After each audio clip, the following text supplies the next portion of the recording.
Hi guys, my name is Richard and welcome back to the RQ studio. In this video, I'm going to be taking us through the AWS Glue DataBrew. We're going to jump right in and I'll get straight to the definition of it. So what we are going to do first is to search for AWS Glue DataBrew. Click on it and go straight to the AWS Glue DataBrew environment.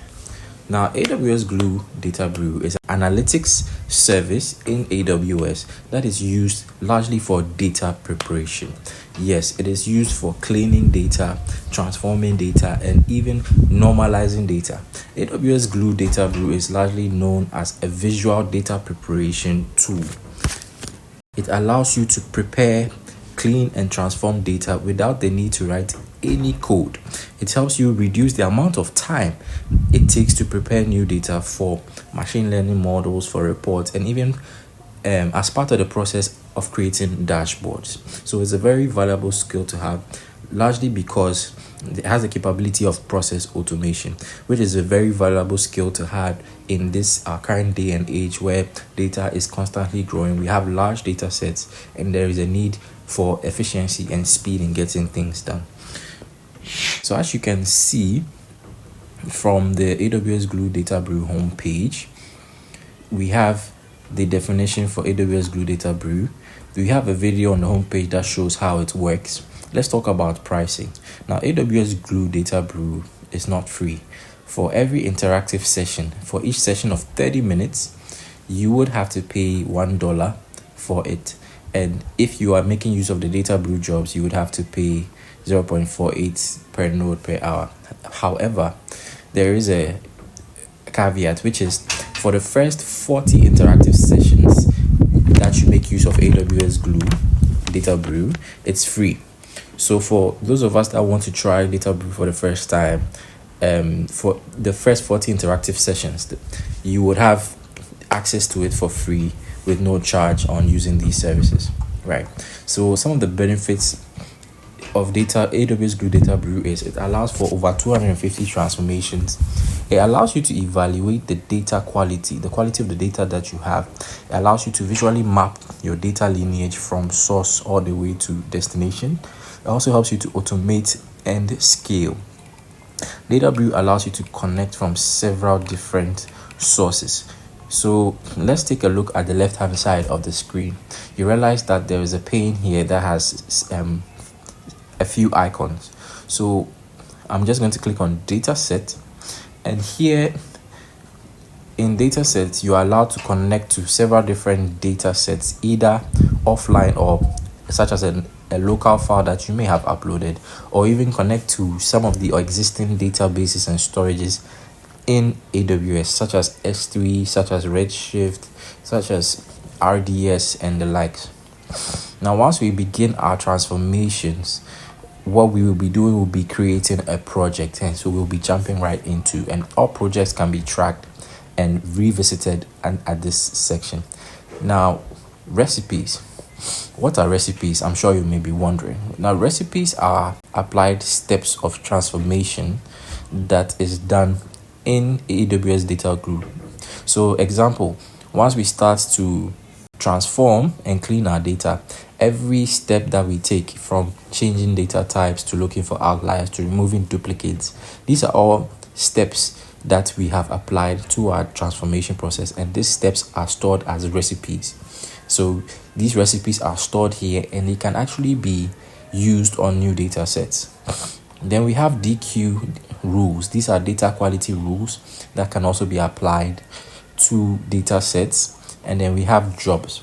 Now, what is a job? Now, a job is where you test the applied steps in your recipes on a new data set. So basically automating the process of applying these cleaning and transformation steps onto a new data set is what we call a job, or actually rerunning the transformation you have already done again on the existing data set or a new data set, such that you don't have to recreate those steps. That's what a job is. If you want to know anything new about AWS Glue DataBrew, you can click on this section and be fed up with the latest information up until now.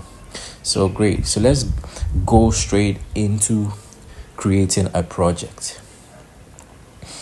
So I'm going to click on create project, and I'm going to name this project RQ product project. So notice that the recipe name has also been added as the same name as the project. As I mentioned, you can select the data set locally that has been uploaded, or you can go and click on a sample data set. AWS Glue provides you with sample data sets that you can use to test the environment, or you can upload a new data set from whichever location. So I'm going to click on new data set, and let's name this data set products, because the data set I want to use is a products data set, products v1. Let me just name it that. Then I'm going to select the location. So what I have is a lot of S3 buckets, and I've created an S3 bucket that has my data set in the Glue DataBrew bucket. So if you want to know how to create an S3 bucket and upload data into AWS, kindly revisit my previous video, any of my videos on this channel, or specifically how to import S3, how to import data into an S3 bucket for information on that. So I'm going to click on the Glue DataBrew bucket, and in that bucket I created two folders, the raw data folder and the transform data folder. So I'm going to click on the raw data folder, where I've uploaded two data sets, the customer CSV and the products data on clean. So I'm going to select the products data on clean because that's what we are going to be using. You can see that it's a CSV file, and it's going to treat the first row as header. And I must also add that you need to create an IAM role, IAM standing for Identity and Access Management role. You have to give DataBrew permissions to be able to access this S3 bucket and vice versa. So you can do that by going to IAM role, or you can create a role from here by clicking on create new role and enter the name for your new role. So let's name it RQ DataBrew role. Create project. And so we will be moved to the project environment, where we will perform our data preparation, cleaning and transformation. So I'm going to be taking us through a few data cleaning steps with our products data. So our products data has information on products that are being sold on the market, specifically juices, some customers they are being sold to, the price, and then some of the columns are the price column, the quantity sold column, the name of the products column, and vice versa. So we are going to be performing some transformation on this data set. The AWS Glue DataBrew environment is largely similar to the Power Query editor in Power BI. For those of us who have actually used Power BI or the Power Query editor, if you have used it before, you would have no problem maneuvering this environment because they are quite similar. And I know there are other transformation tools out there that have similar environments, but this is one that sits in the cloud, and so all transformations can be done in the cloud, especially if your data set is already stored in the cloud.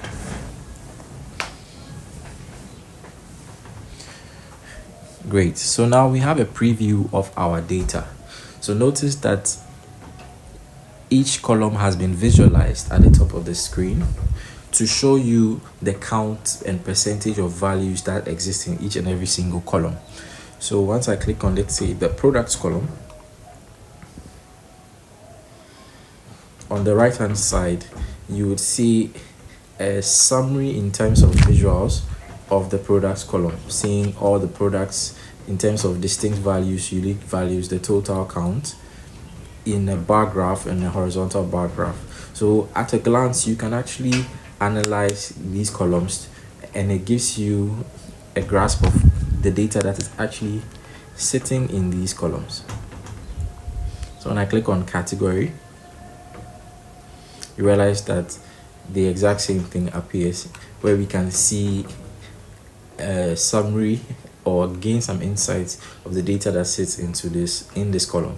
Now at the top of the screen, you see the filter options: sort, column format, clean, extract, missing, invalid, split, merge, pivot, group, join, and union. These are all transformations that can be performed in DataBrew on your data, right? There are about 250 transformations that can be performed on your data, and we are going to be going through some of the cleaning process and transformation process for this. So now let's start with the juice column. Now looking at the juice column from the right hand side of the screen, at a glance we can tell that there's some cleaning that needs to be done. Now when I look at the text juice, I realize that there is another one called juice in the column, and there is another juice or juices field in that column. Now we need these three to be one single column representing juice, and so I'm going to rename the juice with a little j and the juice with the s to juice. So let's start with our transformation. So what we are going to do now is click on clean, scroll down to replace value or pattern. At the right hand of the screen, I'm going to select the column, it's called category, and then enter the value. So let me start with juices, and I want to replace juices with juice. Now you can preview this change and you can click apply. I'm just going to click on apply.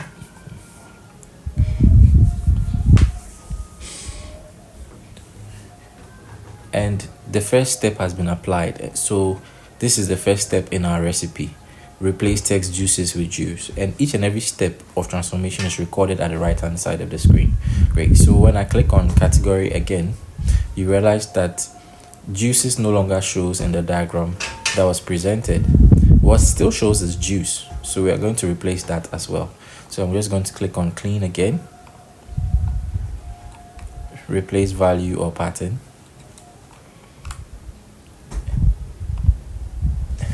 replace juice with a capital J. You can click on preview and then click on apply. Now, in case you are not too sure how the transformation you're about to do would show on your dashboard, you just click on preview to give you a fair idea of what you're about to do. Great. So now the juice in that column sits as a single category, and that's what we wanted. And in doing so, we have been able to apply 2 steps to our data.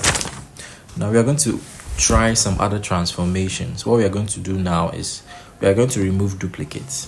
So now let's assume that in this data set there are some duplicate rows, not columns. Entire rows have been repeated. So what we are going to do is we are going to click on duplicates. We have options to flag duplicates, to delete duplicates. So let's just click on flag duplicates and see what happens. So on the right hand side, you see handle duplicate rows, flag duplicate, and flag value as true or false, and show this true or false in a column, the destination column. So let's name this destination column duplicate.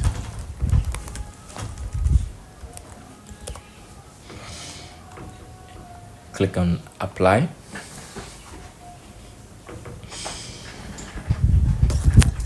And what's going to happen is we are going to have a new column created with true or false values in wherever a duplicate value sits. So I'm going to scroll to the right hand side, and we see that the column duplicate appears at the right hand side with values in true and false, right? So here you can see that there are 2 distinct values, and we have true, which is 497, and we have false, which shows as 3 or 0.6%, right? So I want to see the true values. So I can just click on the true values in this visual at the top of the screen. And what's going to happen is that the column is going to be sorted out according to true first. So we have these 3 suppliers, these 3 rows that have repeating data. So when I cross-check the product ID, I realize that they are the same. The products column has the same product, the customer has the same ID and such. So what we want to do is to remove these duplicates. So what I'm going to do now is I'm going to go back to the recipe, click on recipe. So recipe is at the right hand side of the screen and it shows all the steps, and you can edit an applied step or you can delete it. So what I'm going to do is I'm going to click on edit, flag duplicate, and this time I'm going to select delete duplicates. Now because I already have a fair idea of what the duplicates are, I'm going to go ahead to delete them. So I'm just going to click on apply,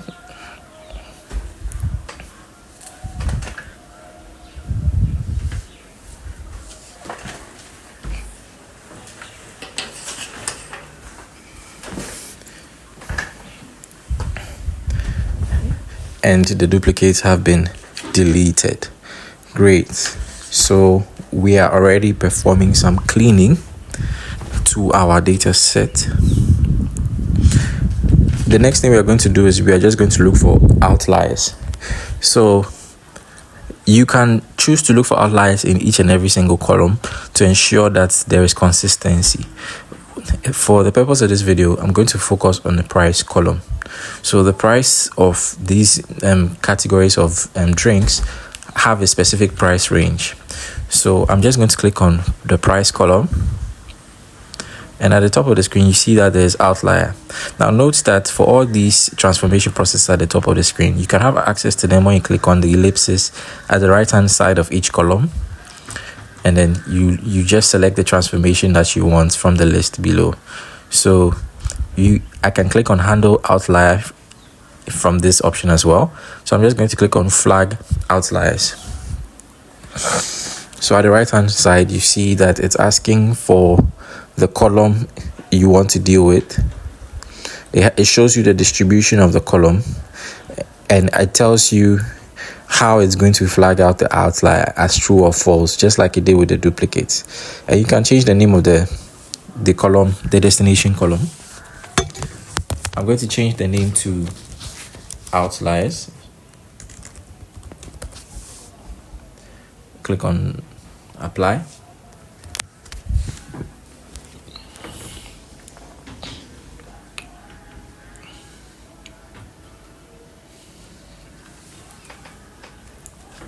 Great. And a new column has been created that you can see on the right hand side of the screen, the far right corner, that has the outliers. So they are true and false values again, and we realize that when we click on true, it shows just one outlier.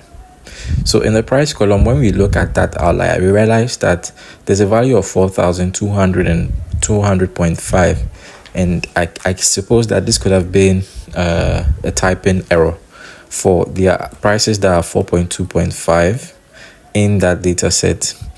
When I scroll to the right hand side, realize that it's a juice. What juice is it? It's a cranberry juice, and from the list we can tell that cranberry juice is 42.5. So we can clearly tell that this is an outlier. That's a mistake. So this is one way to be able to identify outliers. Great. So what we are going to do now is to try another step, and that is in transformation. So what I want to do now is I want to create a new column based off of the products. So there's so many drinks, but then I want to create a data set that has a column that focuses on 3 main drinks: the cranberry, the cocktail, and tropical. I just saw tropical. Where's tropical? and tropical. Great. So I'm going to create a new column for that. So in order to create a new column based off this, I'm going to click on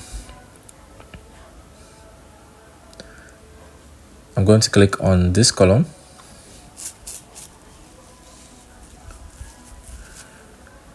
and at the top of the screen I'll click on create based on a condition.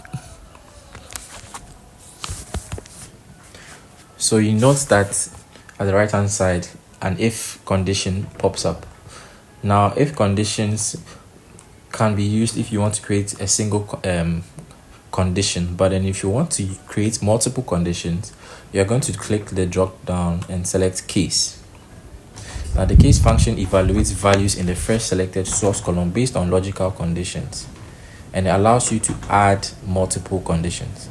So the value is from the products column, and the condition is I want if it's exactly the same. So I want to look for tropical first,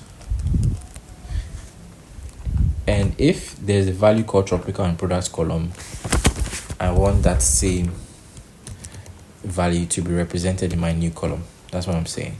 Then you click on add another case condition. You select the column, select the condition, then cocktail. If the value is cocktail, I want to see cocktail. Then finally cranberry.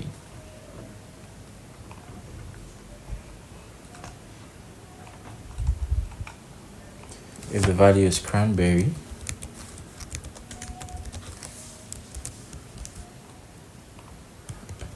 I want to see cranberry. And if so, note that each condition has been represented here.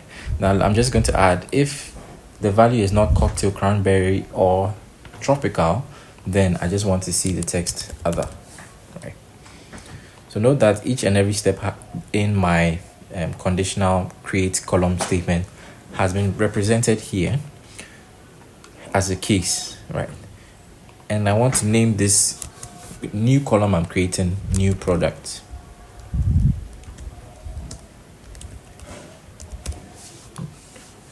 So I can preview and then apply.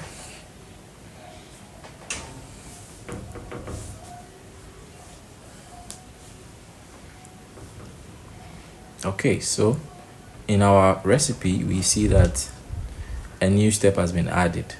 So I'm going to scroll to the right hand side and look for this new product column. Great. And that new product column sits right here, where we have cocktail, we have other, where there's mango, where there's cranberry is cranberry, and cocktail. So the conditions apply, and that's how to create a new column based off of conditions. Now we're going to learn how to create a new column based off of logical operations or aggregations. So we have two columns in the data set.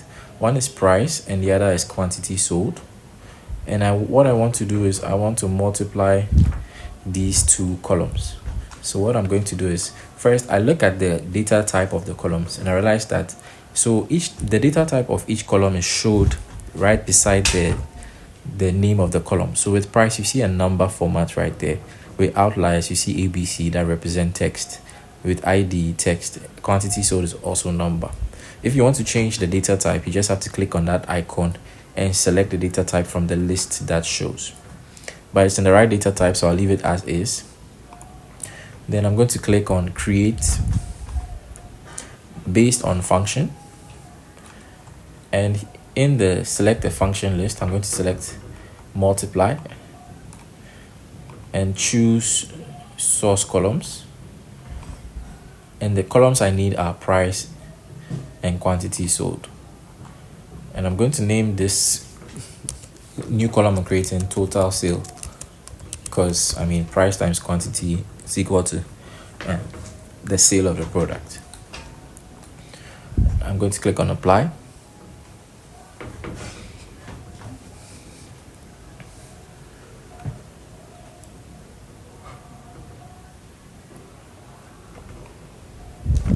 and the new column has been created that has the aggregations done for us. Great. So we have 85 in our second row, which is quantity sold 1, price 85. So where we see 2 multiplied by 35 would give you 70. So right, so this is just, let's say, a visual check to ensure that the total sales column is working as it should. Now we're going to perform the final transformation, and then we will save our recipe and project. What I want to do now is to join two data sets. So now I have the products data set, and I have a column called customer ID of customer. So I have the ID of customers that bought these products, but I don't have any other information. And I want to be able to call these customers to verify if they bought these drinks, and also perhaps get some feedback on our sale process and any recommendations. Perhaps for a report I'm about to do, perhaps as part of my dashboard, or perhaps for a team that's requested for it. Now, based off of this ID customers, I'm going to create a join with another table called the customer table. So you can join two tables, or you can even create a union where you place one table on top of the other. So for the purpose of this video, I'm just going to click on create a join, and I'm going to select the data sets I want to connect to. So I'm going to click on connect, and the customer data set sits in my S3 bucket. So I'm going to go back to the bucket that has my raw data folder, select the customer CSV,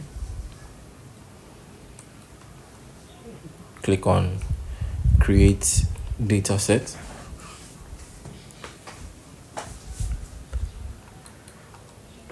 and you can have a preview of the data that sits in the column at the bottom of the screen. So we have these columns sitting in the data set and more. You can also look at the schema that has, customer ID and all the columns and the kind of data that sits in it. Now the column that we need is a phone number column. So note that there are two phone number columns. However, one has null values, well, more null values than the other, and we need the column that is more complete. So I'll be looking for these ones. AWS Glue DataBrew gives you a preview of each table before you import them. I'm gonna click on next, and here we will be selecting the kind of join that we want to do. So we have a list of joins on the screen, from inner join, left join, right join, and this is how we would connect these two data sets together as part of our modeling process. So I want data from the new table that has IDs of customers in the existing table. So I'm going to click on an inner join and select the table. So the inner join is actually the first option. So I'm just going to select the columns I want. So from the products table, I want the join to be based on the ID of customer, because that is what these two tables have in common. So you select the customer ID from both tables, table A and table B, that's products V1 and customers. And you have a preview of the columns, and then you select the ones that you want to see. So from column B, I don't want to see all of these. All I want to see is the phone number. So I'm going to take out all the columns with the exception of phone number.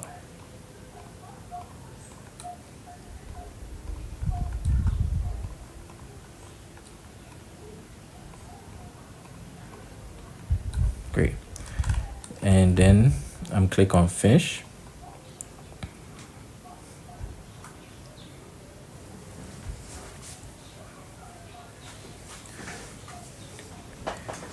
And the join step applied successfully. So you can see it as step 7, inner join customers. So I should see the phone number column added to our products data set in the Power Query editor view. So great. So on the right hand side, you can see that the phone numbers are there, right? So this brings us to almost the end of the video, where we've been able to clean the data set to an extent. We've performed some transformation, we've looked for some outliers, we've even performed a join, and these are just a few of the many capabilities of the AWS Glue DataBrew Studio. What we are going to do now is to save this recipe of applied steps, because we would like to perhaps use these steps in future such that we don't have to go through the process again. So I clicked on publish to save this recipe, and I'm going to click on create a job. So this is how you would automate the process, such that after this transformation has been performed, the output of this transformation would be sent to a destination folder. So let me name this job RQ job 1.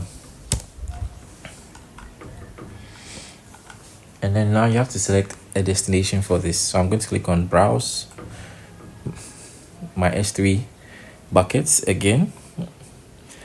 So that's why I created 2 folders. So I'm going to click on transform data folder and click on select. So the transformed data that has the new column added and all the cleaning would go into that data. You also have to select the IAM role. So we select the role we initially created, click on create and run.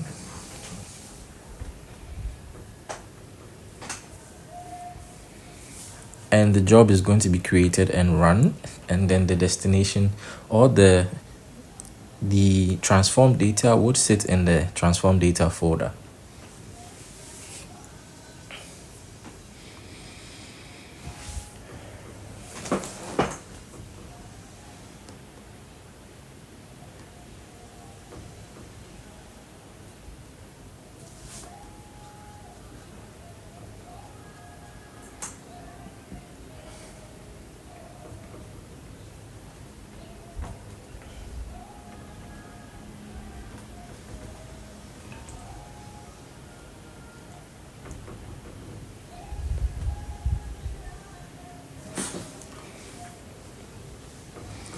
So while the job is running, we can click on jobs, and jobs shows us the job we just created a minute ago, and it shows you that it is currently running. Once it's done running, the status would show as completed, right? And also the recipe we just created also sits in this recipe section of it, where we can revisit the recipe, we can update the recipe, and we can apply it to new data sets. So one of the things I find valuable with the AWS Glue DataBrew is the ability to automate processes such that you don't have to go through steps over and over again. We are moving away from a manual way of doing things to a more automated way of doing things, right? So that's it for this video. Thank you very much. Don't forget to like and subscribe, and peace out.